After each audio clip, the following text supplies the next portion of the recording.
She sold eggs under the sun with a broken heart, but that day she met a boy who would return years later to give her back everything she had lost. The sun was barely peeking over the horizon when she left her house, carrying the heavy basket with the cartons of eggs she had carefully selected the night before. The air still held the coolness of dawn, but on her skin she could already feel the heat that would come as the hours passed. Her stride was firm, determined, like someone who had walked that same path too many times to stop and think about fatigue. She lived in a small house built with weathered blocks and a sheet metal roof on the outskirts of the valley of Texcoco, where time seemed to pass differently.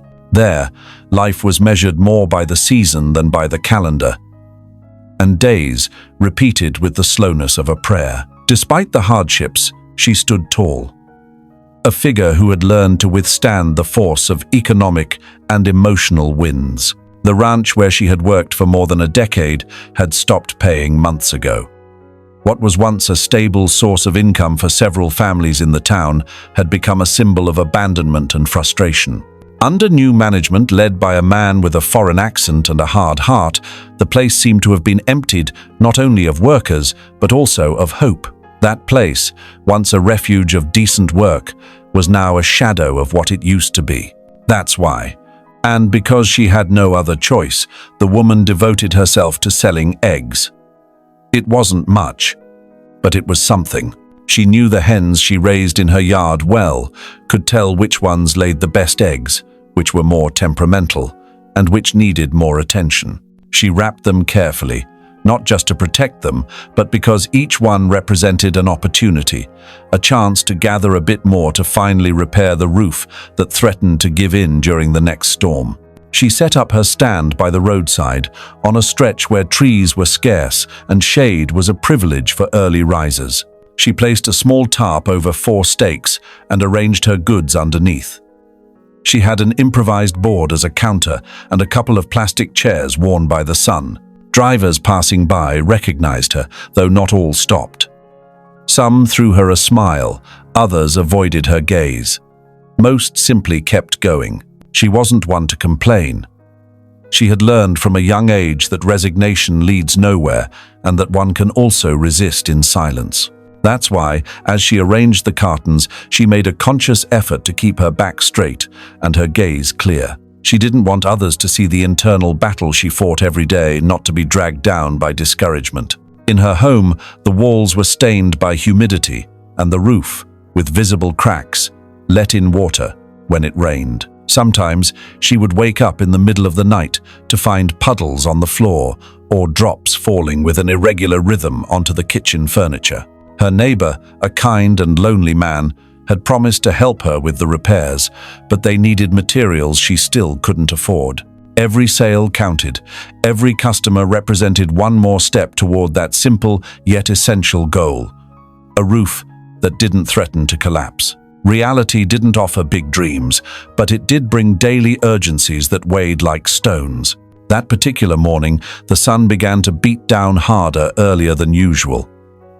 It was barely past 10 when she already felt her blouse sticking to her body, soaked with sweat. The heat was a tangible, oppressive presence that crept into every corner, making the few passers-by quicken their steps without paying attention to the humble stand. As she drank water from a plastic bottle, she saw the boy. He was alone at the bus stop, with an old backpack slung over one shoulder. His wandering eyes and nervous movements revealed unease. His skin was sunburned, his hair messy, and he seemed to have spent more time than he should have under the blazing sky. She watched him for several minutes. He did nothing, just waited. When the bus finally appeared around the bend, the boy jumped up, ran to the edge of the road, and raised his arm with hope. But the vehicle didn't stop. The driver barely glanced at him before continuing on, raising a cloud of dust that covered the child's figure like a fleeting veil. The boy remained motionless, staring at the point on the horizon where the bus had disappeared. Then he lowered his head and slowly returned to the concrete bench where he had been sitting. From a distance, she sensed more than just disappointment.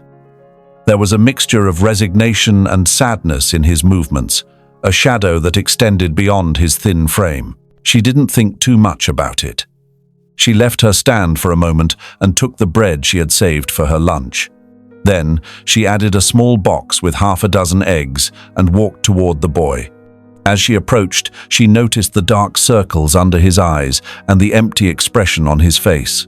"Are you waiting for someone?"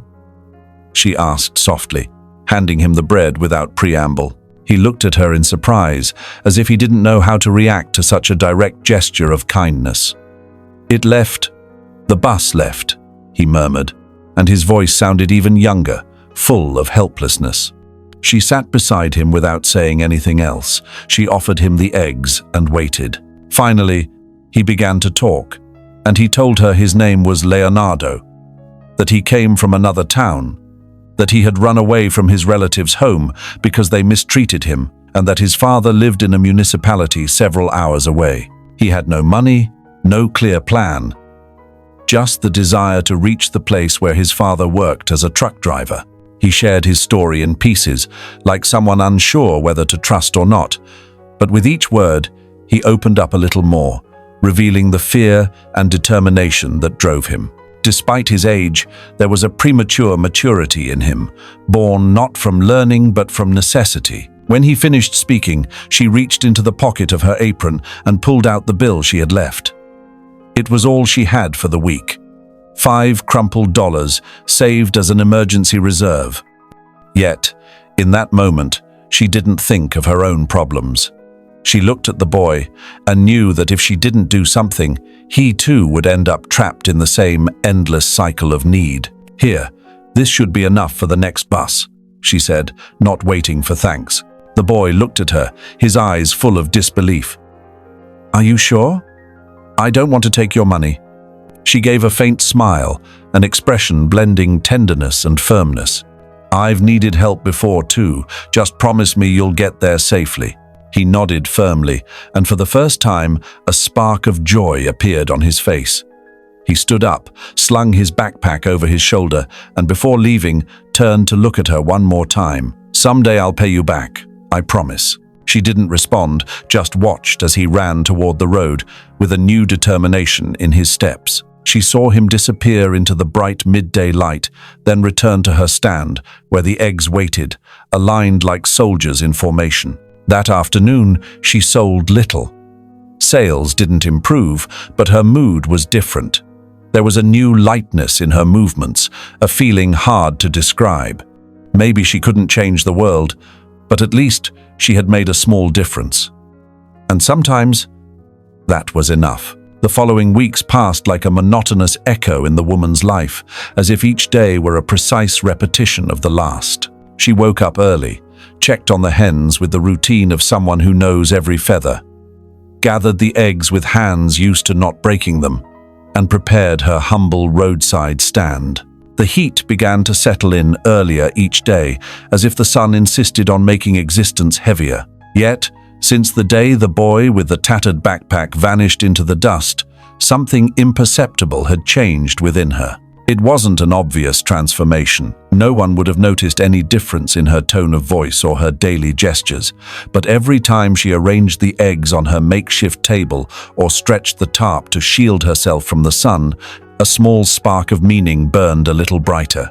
She had given something when she had nothing, and that decision, far from leaving her emptier, seemed to have planted a seed of strength that refused to wither. That hot day when she met the boy replayed in her mind again and again, like a memory held onto not out of nostalgia, but necessity. It was the silent proof that she still had the ability to feel compassion, to engage with others' pain, even if it meant exposing herself to more pain. She hadn't seen the boy since then, but his face, half afraid, half determined, remained etched in her memory more clearly than many of her own past days. One morning, as she arranged the boxes in silence, she heard footsteps approaching from the road. She didn't look up right away, used to passers-by who usually didn't stop. But this time, the voice that greeted her wasn't just any voice. "Good morning, Mrs. Yolanda. Are the eggs fresh today?" She raised her head slowly. It was the town priest, an elderly man, thin as a dry stalk, who rarely left the temple. He carried a kind smile and a cloth bag he used for his weekly shopping. "Fresher than Sunday's bread," she replied in a tone that tried to be light, though not entirely successful. The old man let out a brief laugh and bought half a dozen. While she carefully wrapped the order, he remarked, "I heard something curious in the sacristy. One of the catechism kids said a stranger boy passed through here and got help from someone. Said he spoke wonders about a lady who sells eggs." She said nothing. Her face showed no emotion. She simply handed over the eggs and accepted the payment with her usual stillness. The priest, however, watched her more closely and added, before leaving, "God sees those things, you know. The ones done without expecting anything in return. And he gives back when you least expect it." The old man's figure disappeared down the path, and she remained still for a few moments, gazing at the horizon as if an answer could be found there. She didn't need sermons or divine promises, but there was something in those words that resonated with a familiar note, as if her intuition, dulled by routine, had begun to stir. In the days that followed, her routine continued, though more lightly. She began to notice details that had previously gone unnoticed. The brighter colors of the sunrise, the way the birds perched on the tarp, or how some people greeted her with a bit more warmth. It was as if the world, silently, was returning a fraction of the kindness she had given.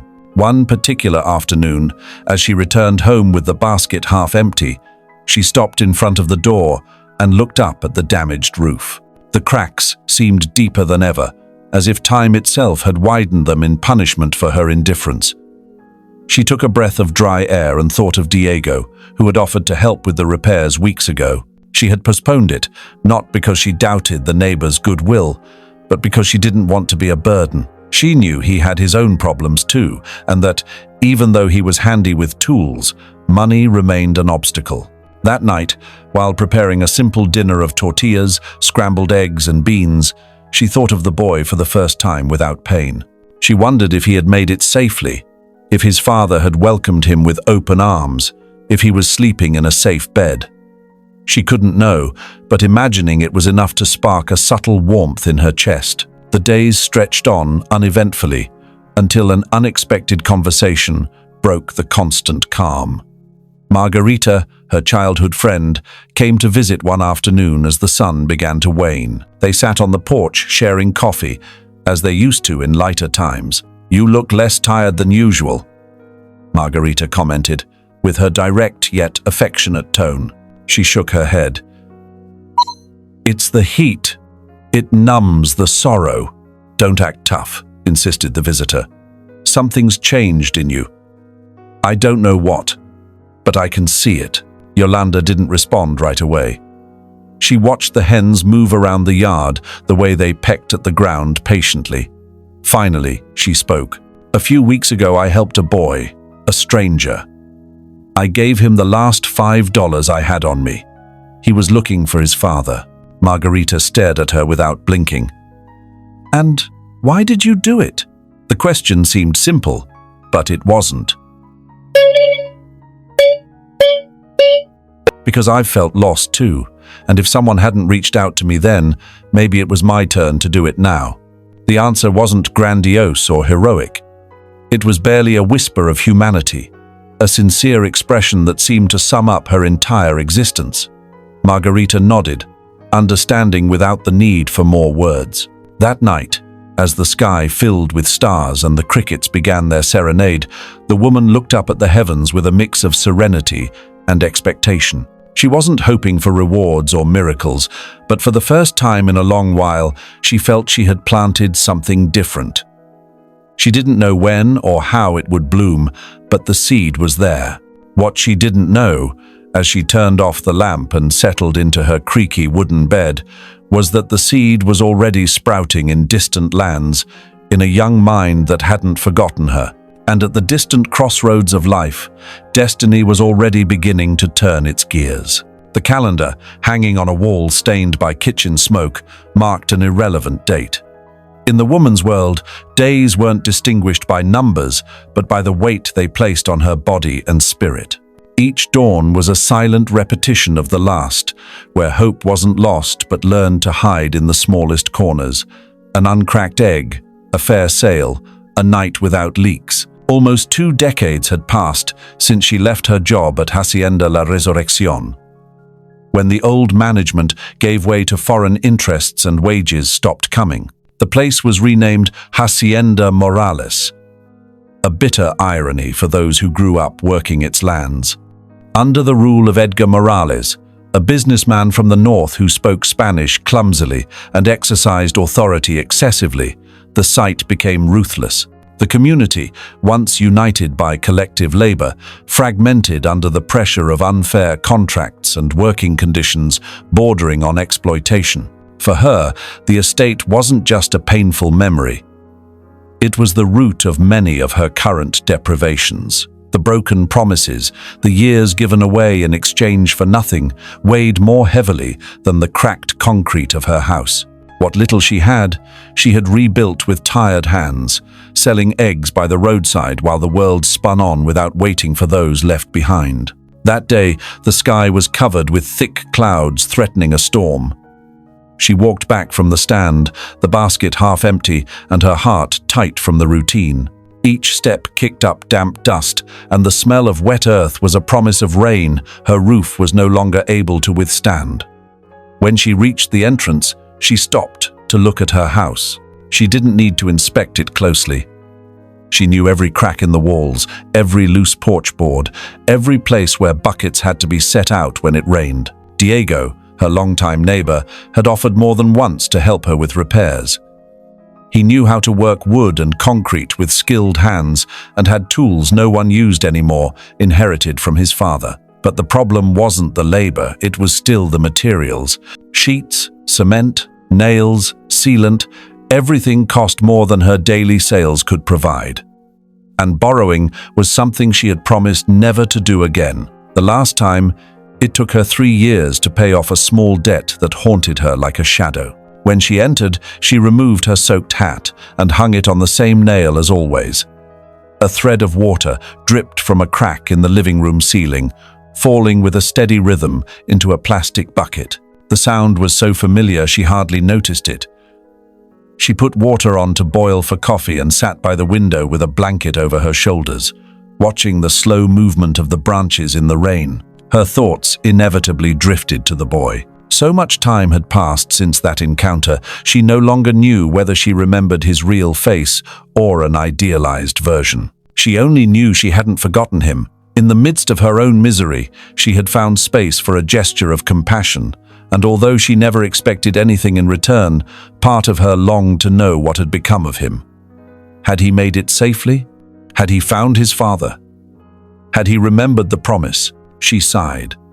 The present left no room for those questions.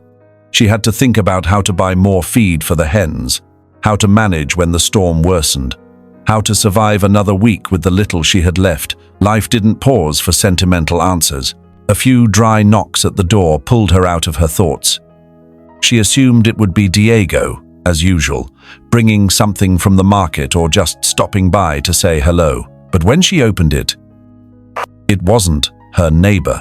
It was Margarita, her childhood friend, with a worried expression on her face.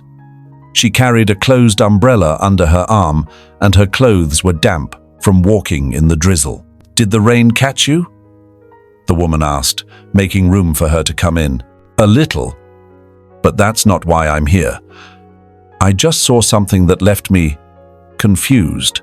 She sat without waiting for an invitation.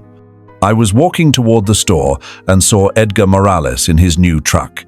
He was going slowly, as if inspecting the houses. When he passed yours, he stared, with contempt, like your poverty offended him." The other woman didn't react immediately. She took a cup and poured coffee without saying a word. It wasn't the first time the administrator had shown his disdain for the town's workers. To him, they were all numbers, statistics to be optimized. If someone no longer produced like before, they were simply disposable. "Maybe he thought my house ruined his view," she finally said, with bitter irony. Margarita took the cup offered to her and nodded. That man has never understood what community means. He only came to take advantage. They talked for a while, keeping their voices low. They recalled the years working on the hacienda, the harvest days, the laughter under the sun, when they still believed that what they did had value. And then, the decline. The debts. The broken promises. The foreman's words, changing every month, and always bringing new excuses. When her friend left, silence returned to its usual place in the house. It was only broken by the sound of water, still dripping, constant and cruel. That night, the rain intensified. The wind shook the loose sheets, and each thunderclap made the foundations tremble. In the darkness, the woman got up several times to move containers and make sure nothing got more damaged than it already was. At some point, exhausted, she sat by the window and let the night wrap around her. Then she felt it. It wasn't certainty or a vision. It was a faint intuition, like a warm current of air in the cold. Something was coming. Something or someone was bringing with it the echo of that distant day, when she gave her last $5 to a boy who needed them more than she did. She didn't know when or how, but somewhere deep inside, she knew. Something was about to change. Dawn brought with it a different air. The sky was clear, with a clean blue that hadn't been seen in weeks. The hens clucked more energetically than usual, pecking fervently at the damp ground in the yard, as if they too sensed the subtle shift in the day's rhythm. The woman woke up before the sun, pushed by habit more than will. As she prepared the coffee, the familiar aroma filled the room with a warmth that contrasted with the still long shadows inside the house. When she stepped out the door, she noticed the air was fresher. The smell of wet earth lingered, but now it mixed with that of wildflowers lining the path. With the basket full and the tarp under her arm, she headed to the road. With each step, stones crunched under her worn-out sandals. She walked as always, in silence, eyes fixed ahead, holding onto the dignity that the hard years had never managed to strip from her. That Saturday felt different from the start. She noticed it when she arrived at her usual spot. On the side of the road where she normally set up her wooden table, there were fresh tire tracks, deep in the still wet mud. It wasn't unusual for a vehicle to stop there, but these tracks were wider, heavier. She thought it might have been a delivery truck, though she didn't remember seeing one the day before. She didn't dwell on it. She put up the tarp, arranged the egg cartons with her usual meticulousness, and sat down, ready to wait for whatever few sales the day might bring. The hours passed slowly. The sun began to climb in the sky, spreading its heat insistently. Dust rose from the road with each passing vehicle, and the woman covered her face with an old cloth every time a gust of wind brought the loose soil from the fields. By early afternoon, she had only sold a couple of dozen. The rest remained untouched, lined up patiently at her stand. That's when she heard it. A soft, steady engine sound, very different from the rattling of the local cars. It wasn't a worn-out truck or a rusty motorcycle. It was something more modern, quieter, almost out of place in that rustic setting. She looked up and saw it. A black car, gleaming with foreign plates, was slowly approaching along the dirt road. The sun reflected off its body so intensely that for a moment she had to squint. The vehicle stopped right in front of her, raising only a small cloud of dust that quickly settled. The doors opened almost simultaneously, as if the moment had been rehearsed. From the driver's side stepped out an older man with neatly combed grey hair, wearing a light shirt and linen pants. His posture was upright, and his expression showed the serenity of someone used to making important decisions without raising his voice. Beside him, a tall young man got out, with an angular face and a direct gaze. He dressed simply, but the quality of his clothes didn't go unnoticed. Each of his movements conveyed a confidence forged over time. It was he who stepped forward, walking toward the woman with an expression hard to define. There was something of nostalgia in his face, something of gratitude, and also the uncertainty of someone unsure if he would be recognized. "Doña Yolanda?" he asked, stopping a few steps from her. She looked at him without moving, without replying just yet. In that moment, something inside her memory stirred powerfully. The tone of his voice, the shape of his eyes, the way he addressed her. It was all, "It's me," he continued with a soft smile. "Leonardo, the boy you once helped, the one who had no way to pay for the bus." The revelation dropped like a stone into a pond. For an instant, the world around seemed to fade.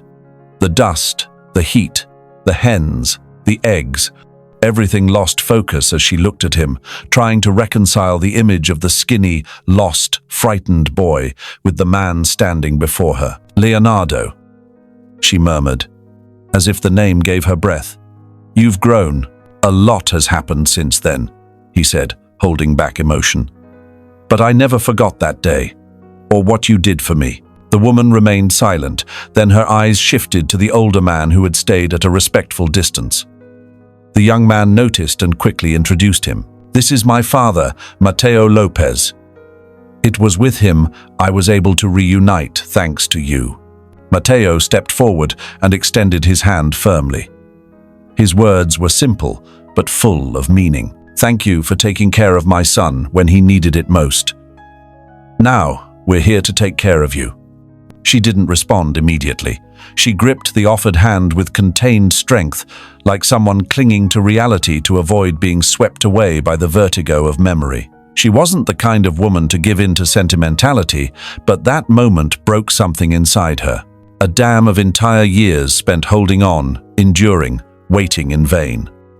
And now, without warning, life returned to her the faith she thought she had lost. "Come in," she said, her voice trembling. "This house isn't much, but it has shade and hot coffee." The three of them walked toward the house. As they got closer, Leonardo noticed the toll time had taken. Cracked walls, patched roof, loose windows. He said nothing about it. Not yet. She knew that every flaw was a silent wound that shouldn't be pointed out with rushed words. They sat in the kitchen, where the smell of coffee began to fill the space as the cups were lined up on the table.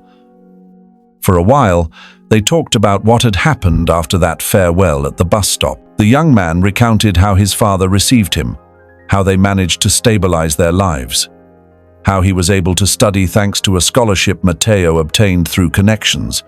He spoke of his current work in the field of renewable energy, the opportunities he had had, and how every step, no matter how far it seemed, led him back to that moment when a woman reached out to him without expecting anything in return. "And that's why we're here. Because it's not fair for you to keep living like this. We're going to repair your house, make it like new. My father knows people who can do it, and I'll cover the costs. It's the least I can do." She looked down, deeply moved. In her life, no one had ever promised her anything without fine print. There were always conditions, delays, polite rejections. And now, without having asked for it, without complaining, fate brought her a redemption as unexpected as it was necessary. "I don't know what to say," she whispered, fighting back tears. "Just accept it," said Mateo, "and let the past come full circle."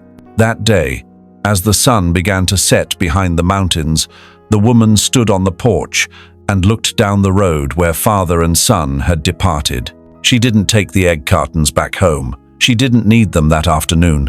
Inside her was a different kind of fullness, a relief that came from knowing not every effort is lost, that not all kindness disappears into the air.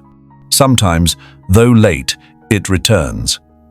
And when it does, it touches not only the walls of a house, but also the foundations of the soul. The days that followed the visit from the young man and his father didn't pass with the usual slowness of the past. For the first time in years, time seemed to move forward with purpose, as if the entire world had aligned to pull her out of the lethargy her life had been trapped in. The house, which until then had been only a ruined shelter, began to breathe differently. Every dusty corner, every crack in the wall became part of a countdown toward a promised transformation. No more than 48 hours passed before a cargo vehicle arrived on the dusty road leading to her home. A white truck, with the discreet logo of a construction company printed on the doors, stopped in front of the porch, and 3 men got out, wearing caps, boots, and focused expressions. They brought tools, coils of wire, bags of cement, and gleaming metal sheets. One of them introduced himself as Raul Mendez, the contractor in charge of the project, sent directly by Mateo Lopez. "We have the basic plan of what needs to be done," the man explained, while inspecting the condition of the outer walls. "But we'd also like to hear your priorities. We won't rebuild anything without understanding what you need." She wasn't used to being consulted about something so big. Usually, she made small decisions. How many eggs to sell? How to ration the gas? When to buy corn for the hens? Even so, she forced herself to respond clearly. She pointed out the leaking roof, the porch with weakened floorboards, and the kitchen where the dampness crept up the walls like a slow disease. The men listened attentively.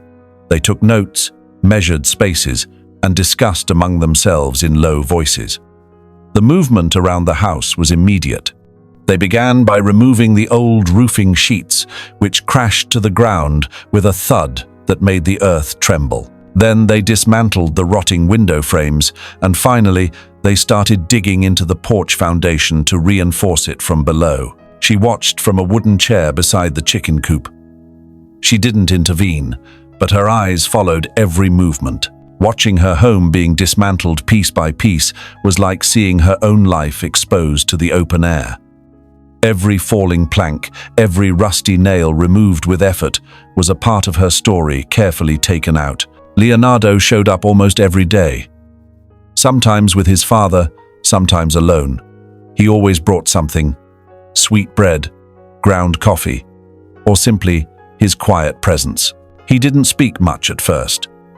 He simply stood beside her, watching the work progress, as if making sure everything was being done with the reverence it deserved. One afternoon in particular, when the new roof had started to take shape and the windows gleamed with clean glass, they sat on the porch to watch the sunset. The air was fresh, with that scent of newly cut wood and damp cement that only arises when a structure is being rebuilt. There was silence between them, but it wasn't uncomfortable. It was a shared space, full of the unspoken. Finally, he spoke. "When I got on that bus, I thought I'd forget everything as soon as I reached my destination. I was tired, scared. My heart was broken. But during the trip, all I could think about was you." She didn't look at him right away. She simply ran her fingers over the new wood of the railing. "What you did that day, it was more than giving me money," he continued. "You made me feel like I was worth something. That despite everything I'd gone through, someone believed I could get somewhere." The woman took a deep breath. In her years of poverty and abandonment, she had learned not to expect gratitude, but hearing those words felt like balm on an old wound. "I didn't do it expecting that," she murmured. "I did it because I saw you, and I saw the fear on your face." He nodded in silence. With each passing day, the house regained its shape. But it wasn't just the structure that was growing. Something inside her, a part that had been dormant for too many years, was beginning to wake up. She had forgotten what it felt like to be heard, to receive without having to ask, to feel safe without owing favors. The physical transformation of the home reflected, without her fully realizing it, a deeper spiritual transformation. Mateo, for his part, handled administrative matters. He ensured payments to the workers, coordinated material deliveries, and made sure nothing was lacking. But he also took time to sit at her table, share lunch, and listen to stories about the town, the hacienda, the days when everything seemed less difficult. "Did you ever think about leaving?" he asked one afternoon, as they ate tamales she had prepared herself. "I never had anywhere to drop dead," she replied with a half smile. "And this place, it's mine, even if it's falling apart." Mateo nodded respectfully. The land one works is more sacred than any inheritance. During that time, Margarita came to visit her several times, surprised by the change. "Your house looks completely different," she exclaimed on her second visit. "Even you look different." "Really?" the woman asked, touching her hair absent-mindedly. It's not the roof or the walls. It's your face. You look more alive." She said it without malice, and the woman accepted it with a humility that needed no words. The town began to notice too, not just because of the truck's arrival or the workers coming and going, but because of the way the woman known by everyone for her egg stand along the road now walked with her back a little straighter. Because of the way she greeted with a voice that no longer dragged resignation, but spoke with firmness. The porch was finished first. Then came the interior walls, the kitchen finishes, the bedroom cladding. Every detail was handled with care, as if it were a monument and not a simple house on the outskirts of a forgotten town. But those doing the work knew by Leonardo's instruction that this house was special. It was the origin of something much greater than themselves. And so, with the last nail in place, with the installation of the final drywall panel, the reconstruction was complete. The woman, standing in front of her renewed home, did not cry, but she felt something very much like a silent tear running inside her like a long, deep sigh. She knew the real change wasn't in the walls, or the roof, or the window frames. It was in her face, in her steps, in her chest, where now beat a certainty she had never known before. It had all been worth it. The air was dense that afternoon, as if the very atmosphere warned that something was about to happen. It wasn't heat or humidity, it was a faint, latent electricity that floated in the corners and slipped under doors. The woman sat on her new porch, watching the dirt street in front of her home, now free of the debris that had marked her house's transformation for weeks. On the table, a pitcher of lemon water rested beside 2 glasses, still moist from the cold. She had learned to enjoy those silences, sometimes with Leonardo, other times with Matteo, and often alone, though no longer with the sadness that used to cling to her skin like the dust of the road. It was a familiar and unpleasant sound that broke the peace. The ostentatious roar of a luxury truck's engine approached down the road with the clumsiness of a body too big for the landscape. Peering out slightly, she instantly recognized the vehicle. A brand new model, metallic wine-colored, with high tires and tinted windows. She didn't need to see the driver to know who it was. His arrogance could be sensed in the way he took the turns, as if every stone had an obligation to move aside for him. Edgar Morales. The truck stopped right in front of her house. For a moment, no one got out. Only the hum of the engine and the dark reflection of the windows. Finally, the driver's door opened, and out stepped a man of medium height, hair stiff with too much product, and a shirt pressed with surgical precision. He walked firmly to the edge of the porch, but didn't step up. His cold, narrow eyes scanned the freshly restored facade with a mix of poorly disguised surprise and open distrust. "Well, well," he finally said with a crooked smile. "I didn't know they were handing out home renovations as charity these days." She didn't reply immediately. She looked at him without emotion, holding her glass in her hands with the same serenity one might show to a wild animal you don't turn your back on. Unsettled by her lack of reaction, he raised his voice slightly. "Who's paying for this? Did you win the lottery? Or is there something the rest of us should know about?" The woman stood slowly, leaving the glass on the table. Her expression was calm, but her eyes held a new firmness, one that hadn't been there months ago. "I don't owe you any explanations, Mr. Morales. But if you must know, all of this is the result of a promise that someone kept. Something you'd never understand." He scowled and stepped forward. "A promise? What kind of promise justifies all this luxury? Don't play the martyr, Yolanda. We both know no one invests this much without expecting something in return. What are you hiding?" That's when a voice rose from the side of the house. Firm, steady, filled with an authority that didn't shout but commanded respect. "She's not hiding anything, and if you're going to keep making accusations without proof, you'd better leave." "Who feared?" Leonardo appeared at the side of the porch, hands in his pockets, gaze fixed on the visitor. His face showed no hostility, only a calm control, the kind of presence built from the confidence of someone who doesn't need to raise his voice to be heard. Morales looked at him with visible disdain. And who are you? Another savior of lost souls, a new patron with a savior complex? I'm someone this woman helped when no one else would, the young man replied without blinking. And now that I have the means, I'm honoring the promise I made. This isn't charity. It's justice. Matteo, who until then had remained near the truck, crossed the street slowly and joined the scene. Unlike his son, his gaze was more analytical, more calculating. He studied Edgar with an expression that mixed curiosity and restrained disdain. "We've heard a lot, Mr. Morales," he said, stopping beside Leonardo, "about how you've managed Hacienda La Resurrección, about the irregular contracts, the unpaid, extended shifts, the veiled threats. We might have thought that would stay between you and your conscience, but as it turns out, now it concerns us." Edgar's face paled briefly, though he tried to keep his composure. "You have no right to interfere in the Hacienda's affairs. It's private property. You have no proof of anything." "For now," Matteo replied, and the tone of his voice, though calm, made the silence heavier than the words. "But we can get it if we want.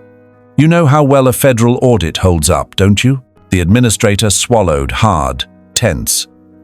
He looked at the woman, who remained motionless, composed. He found neither compassion nor fear in her. What he saw was a dignity he didn't know how to read. It was as foreign to him as the language he pretended to speak. Without saying another word, he turned on his heels and returned to his vehicle. The tires spat gravel as he pulled away, and the roar of the engine faded behind the first curve in the road. When the dust settled, calm returned like a cool breeze. Leonardo stepped forward and picked up the glass of water she had left on the table. He raised it lightly. "Was this for him or for me? For whoever needed it," she replied with a half-smile. Matteo sat in one of the chairs with a long sigh. "That man's going to react. He'll do whatever it takes to defend his position. If this turns into a confrontation, it won't be easy." She nodded, with the serenity of someone who has fought harder battles than verbal threats. "It's never been easy. But that doesn't mean it isn't time." That night, after father and son left, the woman stayed on the porch for a long while. Not out of fear, but to digest what had happened. She had faced a man who for years had humiliated her, directly or indirectly. She had spoken not with shouts, but with actions. Her house spoke for her now. Her life, rebuilt with hands not her own but well-deserved, was living proof that dignity doesn't always drag in the dirt. In the darkness of the yard, the hens slept unaware of the turmoil in the human world. The sky, clear, revealed stars she didn't remember ever seeing so bright. For the first time, she allowed herself to imagine a different tomorrow. And though she knew the confrontation with Morales wasn't over, she also knew something far more important. She was no longer alone. The town's murmur had grown more restless with each passing day. Since that dark vehicle had been seen parked in front of Yolanda's house, and with the near-daily arrival of men carrying tools and construction materials, curiosity had spread like wind through dry cornfields. Some neighbors asked directly, others masked their interest with casual greetings, but all of them talked. The woman's name began to surface again in conversations that, for years, had left it in silence. But the most significant thing wasn't what was being said about her, it was what began to be whispered about Hacienda La Resurrección. For decades, the farm's workers had endured, in resigned silence, conditions bordering on the inhumane, extended shifts without overtime, contracts with no legal backing, demeaning treatment, and veiled threats for those who dared to speak up.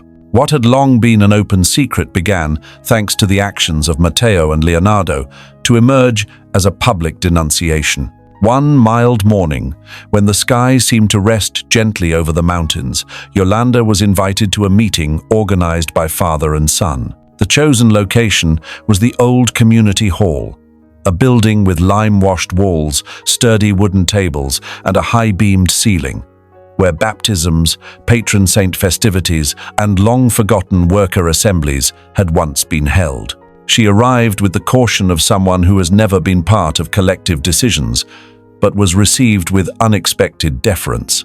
Matteo, already present along with several workers and neighbors, greeted her with respect and directed her to a seat at the front. Leonardo, standing beside an improvised chalkboard, looked at her with a smile that didn't seek attention but said a lot. Her presence was necessary, not out of formality, but because of meaning. The meeting began without grand speeches. Matteo, with his calm yet firm voice, explained that they were there to propose change. It wasn't about a headless rebellion, but a clear strategy. He and his son, with legal contacts in the capital, had begun gathering information about Morales's practices. They wanted to file a formal complaint, backed by real testimonies. All they asked was for the workers to speak. "We know it's hard," Leonardo said, addressing the group. "For a long time, they made you believe that if you spoke up, you'd lose the little you had. But no one should live in fear. And you deserve more than that." At first, silence hung thick in the room. Some men lowered their eyes. Others shifted in their seats, arms crossed like shields. But among them, Yolanda noticed faces beginning to change. Looks that once reflected exhaustion now shone with a faint glow of possibility. It was Margarita who broke the silence. "I worked 15 years on that hacienda," she said, standing, her voice trembling at first. "I saw how wages were cut, how the old were fired without compensation. They made us feel worthless. But I want to speak. And if it helps my grandchildren not have to live like this, then let's speak." Her statement was like a stone thrown into a still lake. One by one, voices began to rise. Brief testimonies, some with restrained anger, others with resignation, but all with an urgency built up over years. The hall filled with stories that didn't seek pity, but justice. Yolanda didn't speak. She didn't need to. Her mere presence seated at the front, silent but visible, was enough for many to remember what she had endured, what she had lost, and what she had now regained. She embodied what everyone hoped, that it was still possible to resist without losing oneself, to rebuild without giving in. At the end, Matteo handed each worker a document, a signed declaration, with clear confidentiality clauses and free legal counsel. Everything was ready to proceed. In the days that followed, visits to the hacienda by state government officials didn't take long to draw attention. It wasn't common to see inspectors walking among the barns and work areas, asking directly about hours, wages, and conditions. Edgar Morales, furious, tried to maintain control, but it soon became clear that freshly painted facades and doctored reports weren't enough. The workers, backed by the documents they had signed at the assembly, spoke with firm voices. Some still trembled, others spoke with fury, but no one remained silent. The shield of fear that had protected the administration for years began to crack. Meanwhile, at the restored house, Yolanda experienced a more intimate, more human change. Her home, once a place of retreat and survival, became a gathering point. Neighbors came not just to see her, but to seek comfort, advice, or simply a space of calm. There, under the new roof, small gatherings began to take place. Margarita and other women from the town organized a community lunch, bringing dishes that evoked shared memories. Tamales, mole, handmade tortillas. That afternoon, the house seemed to float between aromas, laughter, and soft songs. Yolanda, in her new kitchen, served coffee with the ease of someone who, without meaning to, had become the hostess of something greater than herself. Leonardo helped set up the tables, while Matteo spoke with some elders about how to ensure lasting improvements for the town. "Did you ever imagine something like this?" Margarita asked her, as the two of them watched the scene from the porch. The woman gently shook her head. "I only dreamed of not getting wet at night, and now you're helping change a system. That wasn't my intention," she replied. "But sometimes life takes a turn when you simply decide not to turn your back." That night, Leonardo handed her a document. It was a full report of the legal process being launched against Hacienda La Resurrección, with the names of all the workers who had testified, the administrative offences being pursued, and the measures being requested from the state government. "It all started with you," he said, handing her the envelope. She didn't open it right away. She held it carefully in her hands, as if afraid to damage something precious. Then she looked up at him and simply said, "Don't let it end here. Let it go further." The valley air had changed. It was no longer just a mix of dust, earth, and moisture. Now it carried something else, a faint vibration, almost imperceptible, as if the land itself had begun to breathe again with hope. Mornings no longer felt like a silent sentence, but like a page yet to be written. Even the oldest houses seemed to stand with more dignity. And at the heart of that change, between the routine and the unexpected, was her. Yolanda Hernandez's house, renovated from top to bottom, was no longer just another along the road.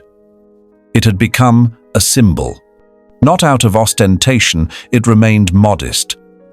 Built with practical materials and decorated with simplicity, but because of what it represented. The repairs hadn't just restored the structure, they had rebuilt the intimate space where identity is forged, the kitchen where aromas once again had meaning, the porch where silence no longer weighed heavy, the yard where hens moved freely, unaware of the human miracle that had taken place. Leonardo visited frequently. He never announced himself, he simply appeared, wearing a smile that blended respect and familiarity. He rarely spoke of business, though his professional life remained active, even more so than before. Sometimes he brought books or updates on the ongoing legal case against the hacienda, which moved forward slowly but steadily. The government had ordered a full review of operations. Edgar Morales, still the formal owner, had been removed from direct management while audits took place. Some said he would soon sell the property and leave the country. One afternoon, like many others, he and Mateo arrived. This time, without documents or reports. Just a large basket of fresh eggs, the first produced from the small farm they had started together, inspired by the one that for years had fed Yolanda's hands. "We wanted the first to go to you," Mateo said, handing her the basket. She remained silent, looking at the carefully arranged eggs, clean and still warm. Her hands touched them as if they were relics, and something inside her broke gently. It wasn't the value of the food that moved her, but the gesture, the symbolic closing of a cycle that had begun with half a dozen given to a boy by the roadside. "Thank you," she whispered, voice trembling. "No," said Leonardo, "thank you. None of this would exist if it hadn't been for that day." The three of them sat together on the porch. The sunset painted the sky in shades of lavender and gold, and the chirping of crickets mixed with occasional laughter drifting from a nearby house. In the town, people were already speaking of Yolanda's change as something that had opened the door to other transformations. Some neighbors had started to repair their own homes, to organize meetings to improve the community. What had once been an isolated act of generosity had become a chain of shared actions. Leonardo looked at the house with a sense of belonging. "I was thinking that one day, when I'm tired of wandering, this place could be my second home," he confessed, not looking at anyone directly. She glanced at him sideways. At first, she said nothing. Then simply nodded. "It already is," she said, "and it always will be." No more words were needed. That simple gesture contained the whole story of the lost boy and the woman who saw him, of the hard years and the comfortless hours, of the unexpected return and the hands that reached out, and now of a future that, like everything in life, remained uncertain, but felt possible. That night, after the men left, she stayed on the porch a while longer.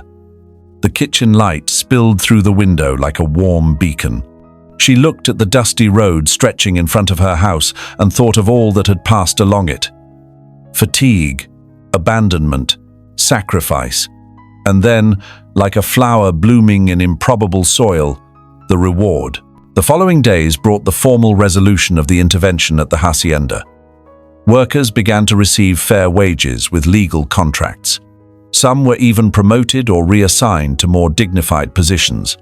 Leonardo and Matteo, though they didn't buy the property as many had hoped, created a community organization to ensure that no future owner would repeat the previous abuses. Yolanda was invited as an honorary member of the neighborhood council, not out of charity or fame, but because everyone knew that no one else understood what it meant to start from nothing with empty hands and unbroken dignity. On the day the council held its first meeting, Margarita helped her choose a new blouse. There were laughs, sweet bread on the table, and freshly brewed coffee. For the first time, she felt something she never had before, that she belonged, recognized not for what she had lost, but for what she had given. The children who used to play in the square were now teenagers who greeted her with respect. Some knew the whole story, others only fragments told at home. That once, a woman gave her last $5 to a boy without a family. And that this small, quiet act had changed not just 2 lives, but many more. Yolanda, with the years upon her but her gaze clear, now understood what she hadn't known then. That true transformation doesn't begin when one is saved, but when one decides not to become indifferent. She was no longer the same woman who once looked at the horizon with resignation from a roadside egg stand. She was someone new, and yet, still, herself. The difference was that now she could sit in her home, look at the world without fear, and say, without trembling, it was all worth it. And so it was that a small act of kindness, done without expecting anything in return, came back to her as an immense blessing. Because sometimes, what we give from the heart, life gives back multiplied. If this story touched your heart, I invite you to like the video, subscribe to the channel, and turn on the notification bell so you don't miss any of these stories that remind us hope still exists in the world. Thank you for staying until the end. And don't leave without watching the next video, which is also full of emotion and meaning. With love, until next time.